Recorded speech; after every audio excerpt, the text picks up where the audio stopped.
Faiz, filsafat itu halal kan, nggak haram. Terus gimana caranya juga agar orang itu mau belajar filsafat, karena filsafat itu penting, paling tidak ngajari kita berpikir, dan bukan sekedar berpikir tapi berpikir dengan benar kan. Beberapa kali tuh ngobrolin itu sama Pak Faiz. Nah sekarang itu enggak Pak Faiz, soalnya alhamdulillah sekarang itu filsafat populer, tapi dalam wajah yang berbeda dan mungkin tidak dianggap filsafat oleh sebagian orang. Karena yang populer itu adalah filsafat stoa atau stoikisme. Itu Pak Faiz sekarang YouTube isinya stoik. Terus anak muda isinya, wah saya mau jadi stoik sih karena hidupnya jadi tenang dan lain sebagainya. Nah Pak Faiz, kalau dalam filsafat itu stoikisme itu apa sih Pak Faiz? Ya, stoikisme itu sebenarnya satu, saya menyebutnya faham lah. Kalau aliran kan nanti terlembaga seperti ada. Di faham itu cara berpikir tertentu yang dimulai bahkan sekitar 3 abad sebelum Masehi sampai nanti 2 abad setelah Masehi, sekitar itulah. Dan kalau dari sisi para filosofnya itu nanti ada 3 generasi stoik, generasi awal, generasi tengah, sampai generasi terakhir. Mbahnya stoik yang dianggap pendirinya lah, pelopornya namanya Zeno. Yang cara berpikirnya itu nanti dia banyak melakukan kajian-kajian di Athena, itu di satu tempat yang apa kalau hari ini namanya joglo atau teras lah. Ya. Makanya sering disebut filsafat teras ini. Nah, dia berdiskusi dengan murid-muridnya di sini. Nah, sebenarnya pikiran-pikiran stoik itu sebagian besar isinya etika. Jadi concern dengan perilaku manusia. Yang jenisnya kalau dalam tradisi filsafat disebut sebagai virtu etik. Filsafat kebajikan. Jadi cara berpikirnya stoik itu hidup ini untuk bahagia. Cara untuk bahagia itu dengan cara melakukan kebaikan. Nanti arahnya apapun yang kita alami, apapun yang menimpa kita, mari kita respon, mari kita jalani tetap dengan memegangi kebajikan. Intinya itu. Tapi nanti dalam perkembangan belakangan, kata-kata stoik ini jadi istilah populer, termasuk di barat. Untuk menyebut, jadi kalau kita disebut, wah Habib ini stoik orangnya. Stoik itu istilah untuk orang yang meskipun mengalami penderitaan, meskipun mengalami kesulitan, rasa sakit macam-macam, dia tangguh, kuat, tidak mengeluh. Dia tidak menampakkan bahwa hidupku ini berat. Nah, ini orang ini disebut stoik secara istilah populer. Nah, tapi gini, kan tujuannya adalah untuk mencari kebahagiaan. Gimana sekiranya bahagia? Nah, ini kadang melahirkan generasi yang acuh tak acuh. Ya gak apa-apa, saya emang bahagia kok gini. Padahal sebenarnya positioningnya dia tuh salah.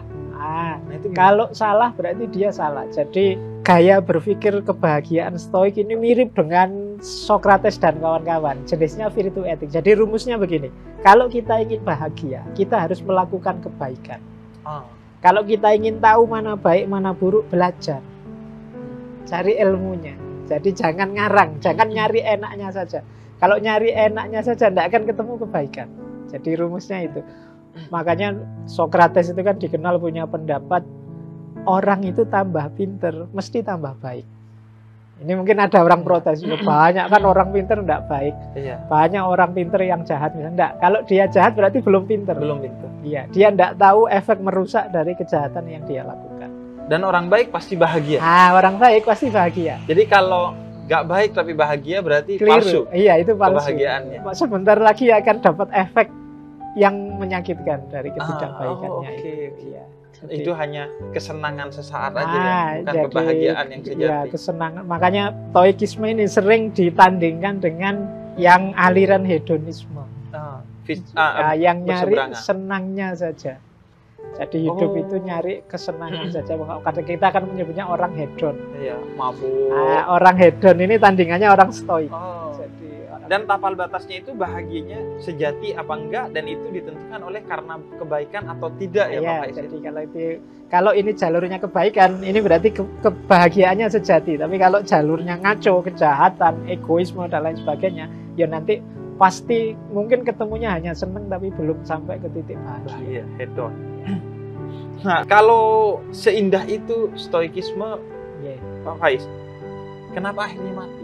Iya, karena antara lain peradaban manusia itu sejak zaman modern itu basisnya kan basis rasio dan akal saja. Basisnya materi saja. Sementara gaya-gaya stoik ini kan hidup tidak sekedar materi. Jadi ada banyak aspek lain yang dilibatkan demi kebahagiaan. Jadi termasuk kebajikan, keadilan, kemanusiaan dan lain sebagainya itu include nanti dalam kebajikan. Sementara peradaban modern itu kita lebih mengunggulkan kemajuan, lebih mengunggulkan kesuksesan materi. Kita lebih mengunggulkan perkembangan teknologi yang materialnya saja dan lain sebagainya. Tidak salah, tapi kurang lengkap. Iya. Kita kehilangan banyak wawasan-wawasan seperti stoikisme ini. Meskipun ya sebenarnya banyak juga belakangan orang barat yang menghidupkan kembali wacana-wacana ini. Termasuk kita akan terus kena imbasnya. Iya. Makanya stoikisme ini jadi hype tren lagi ya, jadi populer lagi. Semoga nggak cuma tren aja. Jadi karena memang itu. Ya yang menarik kan dari stoik itu yang hari ini sering dipakai orang ya yang stoik dalam konotasi populer tadi. Jadi orang yang mentalnya tangguh. Meskipun dia mengalami kesakitan, penderitaan luar biasa, dia menyikapinya tetap dalam koridor kebaikan tadi. Jadi buruknya orang lain misalnya menyakiti kita, tidak membuat kita serta-merta jadi buruk juga misalnya untuk membalas dia. Jadi di stoikisme ada pandangan alam ini, ada polanya. Jadi ada logosnya kalau bahasa stoik.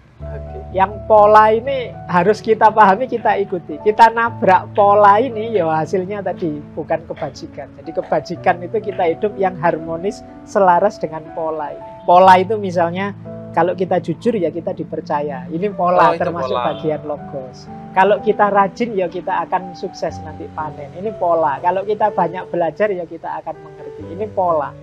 Hemat pangkal kaya kalau di itu pola. Jadi ini yang dimaksud logos. Alam semesta ini ada polanya, ada logosnya termasuk manusia. Nah, yang disebut kebajikan tadi sebenarnya ya pola ini. Makanya perlu ilmunya. Jangan sampai salah respon. Ya kalau kita di masa mudanya seneng-seneng saja, ya jangan salah nanti di masa tuanya ada banyak kesulitan. Ini termasuk pola. Dan sebagai seorang muslim kita yakin bahwa pola itu tidak hanya di dunia ya. Seperti termasuk siapa yang banyak amalnya di akhirat, itu pola. Atau siapa yang banyak tertawa dalam pengertian yang buruk di dunia akan banyak menangis di akhirat.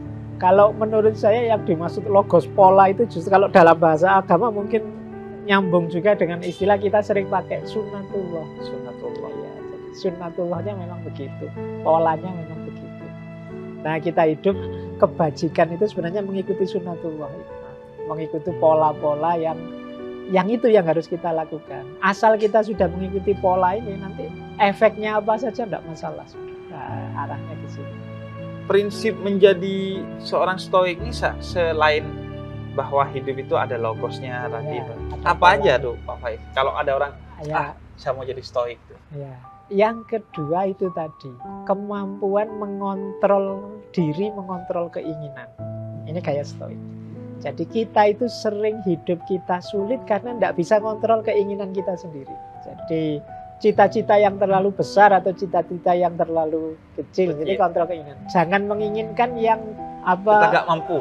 Di luar kuasamu, tapi inginkanlah yang memang seharusnya terjadi. Maka hidupmu akan bahagia. Misalnya, Pak, saya ingin tidak belajar tapi pinter. Itu nanti kamu susah sendiri. Tapi inginkanlah yang seharusnya saja. Ya untuk pinter ya belajar. Nah itu kayak stoa. Jadi mengontrol keinginan, bagaimana keinginan kita itu harmonis dengan logos tadi. Jadi keinginan itu tidak muncul dari egoisme. Iya. Jadi tapi keinginan presisi itu kaitannya sama pemahaman logos. kita dengan logos tadi. Jadi inginkanlah yang seharusnya terjadi, kan itu ada quotes-nya dari stoikisme, maka engkau akan bahagia. ketidakbahagiaan kita, karena selama ini yang kita inginkan yang Aneh-aneh. beda, yang aneh-aneh dengan logos itu. Pak, saya ingin gimana caranya mudanya santai-santai tapi tuanya kaya raya sukses. Iya, iya. Ini enggak logos, ini Iya, iya. enggak terpola. Jadi coba kita menginginkan yang sesuai polanya, insya Allah bahagia. Jadi berpikir itu bukan cuman logis tapi logos. Ya, kalau logos itu kan patternnya, polanya. Nah itu yang kedua. Yang ketiga, gaya stoik itu yang di luar diriku sebenarnya tidak bisa mempengaruhi aku kalau aku tidak mengizinkan. Oke, contohnya apa, Mas? Ini yang membuat mentalnya tadi. Misalnya kita dibuat orang marah misalnya. Loh, tindakan orang membuat kita marah itu kuasanya dia. Tapi kita jadi marah atau tidak itu dalam kuasa kita sebenarnya. Oh iya. Jadi kita tidak bisa mengontrol orang, tapi kita bisa mengontrol respon kita Terhadap orang itu. terhadap orang itu. Nah, ini prinsip stoik juga. Makanya ada quotes yang terkenal sekali itu, kalau kita tidak mengizinkan rasa sakit itu hadir, ya kita tidak akan terasa sakit. Atau ini, Pak Faiz ya, kamu hanya memiliki 2 tangan untuk menutup telingamu dari omongan buruk orang lain, ketimbang menutup mulutnya Ya. ribuan atau jutaan Jadi, orang yang iya. ngomongin buruk Jadi kamu. kita punya kuasa atas respon dari tindakan orang pada diri kita. Nggak bisa ngurus orang itu harus begini, harus begitu. Ya. Tapi kita bisa ngatur, kontrol respon kita. Kan hari ini sering orang itu keburukannya orang lain, buahnya adalah keburukan kita. Iya. Orang lain maki-maki kita secara tidak sopan, akhirnya kita terpengaruh maki-maki dia secara tidak sopan. Itu yang kalau bahasa saya, keburukannya orang lain akhirnya jadi keburukan kita juga. Padahal kita bisa kok, orang lain buruk kita responnya positif. Jadi kita tidak bisa ngontrol orang. Orang itu di luar kuasa kita, tapi kita bisa ngontrol diri kita sendiri. Jadi mungkin kalau bahasa ilmiahnya kita tidak reaktif tapi responsif. Kalau reaktif itu kan dipukul terus refleks kita balas mukul, itu reaktif. Dimaki kita balas. Tapi responsif. Responsif itu pelan-pelan kita pikir ini apa yang harus saya lakukan. Respon yang tepat terhadap ini apa. Nah ini responsif. Untuk respon kita butuh berpikir dulu. Iya. Tapi untuk reaktif, mungkin kita otomatis itu mengandalkan insting kebiasaan. Dan itu kita. biasanya presisi ya, Pak Faiz. Iya. Artinya kayak saya, ada orang kan yang memilih untuk ya sudah, semua omongan orang nggak mau saya dengar. Iya. Tapi kan yang lebih pas ya udah didengar. Siapa tahu ada yang baik, meskipun omongan itu pedes, Iya. kita ambil sebagai media untuk introspeksi diri kita. Iya. Yang enggak baik ya udah tinggalin aja. Nggak baik tinggal saja. Yang menyakitkan misalnya, wah ngomongnya kok nyelekit ya. Loh, kalau versinya stoik lah, salahmu sendiri mau disakiti. Didikte. Iya, mau didikte, mau dibuat nyelekit. Makanya ada quotes yang terkenal itu dari stoik itu, sebenarnya orang yang membuat kita marah itu tuan kita. Kita posisikan seperti orang yang menguasai kita. Kenapa? Dia kita beri hak untuk membuat kita marah. Oke. Jadi kalau kita tidak memberi dia hak untuk membuat kita marah, sebenarnya kita ya tidak marah.